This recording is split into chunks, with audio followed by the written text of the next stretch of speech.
নমস্কার, the board of নলেজে সবাইকে স্বাগত। আমার আজকের আলোচনার বিষয়বস্তু দোল এবং হোলি কি, অর্থাৎ দোল এবং হোলির উৎপত্তি কীভাবে। শুরু করছি আজকের সে আলোচনা। বৈষ্ণব বিশ্বাস অনুযায়ী ফাল্গুনী পূর্ণিমা বা দোল পূর্ণিমার দিন ভগবান শ্রীকৃষ্ণ বৃন্দাবনে আবির বা গুলাল নিয়ে রাধিকা এবং অন্যান্য গোপীগণের সঙ্গে রং খেলায় মেতেছিলেন। সেই ঘটনা থেকে দোল খেলার উৎপত্তি হয়। এই জন্য দোলযাত্রার দিন সকালে রাধা ও কৃষ্ণের বিগ্রহে আবির মাখিয়ে দোলায় চড়িয়ে কীর্তন সহকারে শোভাযাত্রা বের করা হয়। এরপর ভক্তরা আবির ও গুলাল নিয়ে পরস্পর রং খেলেন। দোল উৎসবের অনুষঙ্গে ফাল্গুনী পূর্ণিমাকে দোল পূর্ণিমা বলা হয়। আবার এই পূর্ণিমা তিথিতেই চৈতন্য মহাপ্রভুর জন্ম বলে একে গৌর পূর্ণিমা বলেও অভিহিত করা হয়। দোলযাত্রা উৎসব একটি ধর্মনিরপেক্ষ উৎসব। এই উৎসবের সঙ্গে বিভিন্ন স্মৃতি জড়িত আছে। দোল পূর্ণিমার আগের দিন কাঠ, খড়, বাঁশ ইত্যাদি জ্বালিয়ে এক বিশেষ প্রকার উৎসবের আয়োজন করা হয়। এই উৎসবকে হোলিকা দহন বা নেড়া পড়ানো বলা হয়। উত্তর ভারতে হোলি উৎসবটি বাংলার দোলযাত্রার পরের দিন পালিত হয়।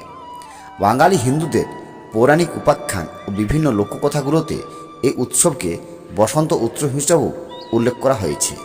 বৈষ্ণবরা এই উৎসবটি বেশ আনন্দের সঙ্গে পালন করে থাকেন। ভাগবত পুরাণের 7ম অধ্যায় অনুসারে অসুর রাজা হিরণ্যকশিপু অমর হতে চেয়েছিলেন। এই জন্য ব্রহ্মার নিকট তিনি অমরত্বের বর প্রাপ্তির জন্য কঠোর তপস্যায় মগ্ন হন। দেবতারা অমরত্ব বর কোনোদিনই প্রদান করতে চান না। এই জন্য হিরণ্যকশিপু এমন বর চেয়েছিলেন যাতে তার মনে হয় যে তিনি পরোক্ষভাবে অমরত্ব লাভ করেছেন। তিনি যে বর লাভ করেছিলেন তাতে 5টি বিশেষ ক্ষমতার অধিকারী হয়েছিলেন।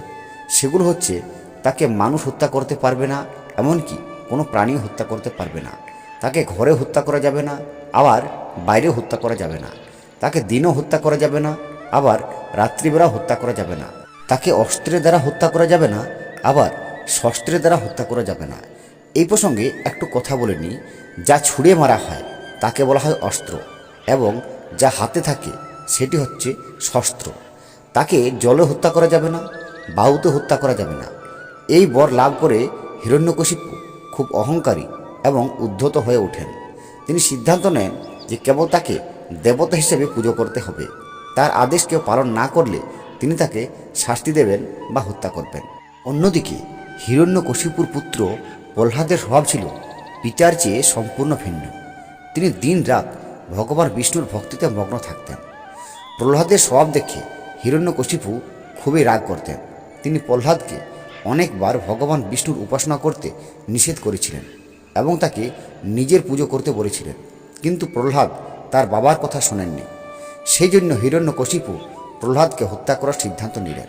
নিজ পুত্র বিষ্ণুভক্ত প্রহ্লাদকে হত্যা করার জন্য হিরণ্যকশিপু তার বোন হোলিকার কাছ থেকে সাহায্য চান। হোলিকার এক বিশেষ পোশাক ছিল যা তাকে আগুনে পুড়ে যাওয়ার হাত থেকে রক্ষা করত। হিরণ্যকশিপুকে তিনি তার কোলে বসতে বলেন, আর হিরণ্যকশিপু তার কোলে বসলে তিনি প্রহ্লাদের উপর আগুন জ্বালিয়ে দেন। এতে প্রহ্লাদ আগুন পুড়ে মারা যাবে, কিন্তু হোলিকার কিছুই হবে না। অবশেষে সে আগুন জ্বলতেই হোলিকার শরীর থেকে সেই বস্ত্র খুলে গিয়ে প্রহ্লাদের শরীরকে আবৃত করল। এই জন্য হোলিকা আগুনে পুড়ে মারা গেল, আর প্রহ্লাদের কোনো ক্ষতিই হলো না।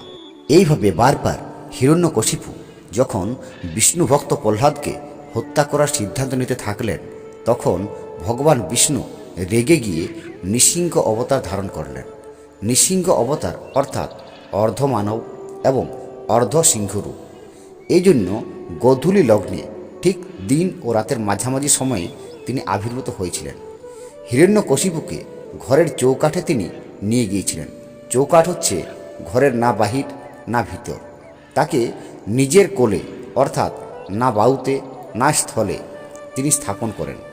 এরপর হিরণ্যকশিপুর পেট থেকে নাড়িভুড়ি বের করে তার থাবা দিয়ে তাকে হত্যা করেন। এইভাবে হিরণ্যকশিপু তার লাভ করা বড়ও তাকে রক্ষা করতে পারেনি। প্রহ্লাদ ও মানবজাতি বাধ্যবাধকতা ও ভয় থেকে মুক্তি পান। নৃসিংহের দ্বারা হিরণ্যকশিপু বধের এই কাহিনী অশুভ শক্তির উপর শুভ শক্তির জয়কে নির্দেশ করে। এই জন্য হোলিকা দহন বা নেড়াপড়া উৎসব এই ঘটনাকে নির্দেশ করে। হোলিকার এই অগ্নিদগ্ধ হওয়ার কাহিনী দোলের পূর্বদিনে হোলিকা দহন বা চাচর উৎসবের সঙ্গে যুক্ত। শুধুমাত্র বৈষ্ণব ধর্মেই নয়, বৈষ্ণব ধর্ম ছাড়াও শৈব ধর্ম এবং শাক্ত ধর্মেও হোলি উৎসবের তাৎপর্য রয়েছে। হোলি নিয়ে আরেকটি গল্প আছে যা ভালোবাসার জন্য আগুনে পুড়ে আত্মত্যাগের সাথে সম্পর্কিত। এই গল্পটি শিব এবং কামদেবের। শিবের সাথে পার্বতীর বিবাহ হওয়ার আগে পার্বতী শিবকে যোগ ও ধ্যান অবস্থা থেকে বাস্তব জগতে ফিরিয়ে আনার জন্য বসন্ত পঞ্চমীর দিনে প্রেমের দেবতা কামদেবের সাহায্য প্রার্থনা করেছিলেন।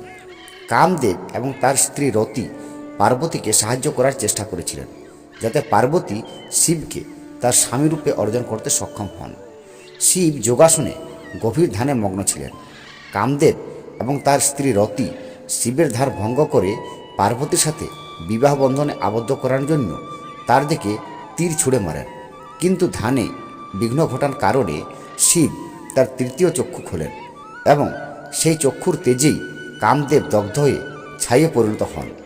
এই ঘটনায় কামদেবের স্ত্রী রতি বিমর্ষ হয়ে পড়েন। তাদের তীর কাজ করেনি, বরং শিবকে বিদ্ধ করার আগেই সেগুলো ধ্বংস হয়ে যায়। পরবর্তীকালে শিব ও পার্বতীর বিবাহ সম্পন্ন হয়। এই বিবাহের সময় রতি শিবের কাছ থেকে প্রার্থনা করেন যাতে কামদেবকে তিনি আবার ফিরে পান। শিব রাজি হন এবং কামদেবকে তার আবেগের একটি অবাস্তব সত্তা হিসেবে ফিরিয়ে দেন। প্রেমের দেবতার এই ফিরে আসা বসন্ত পঞ্চমীর উৎসবের 40 দিন পর হোলি উৎসব হিসেবে পালিত হয়। তাই নমস্কার বন্ধুরা, হোলি এবং দোল নিয়ে আমার আজকের আলোচনা এই পর্যন্তই।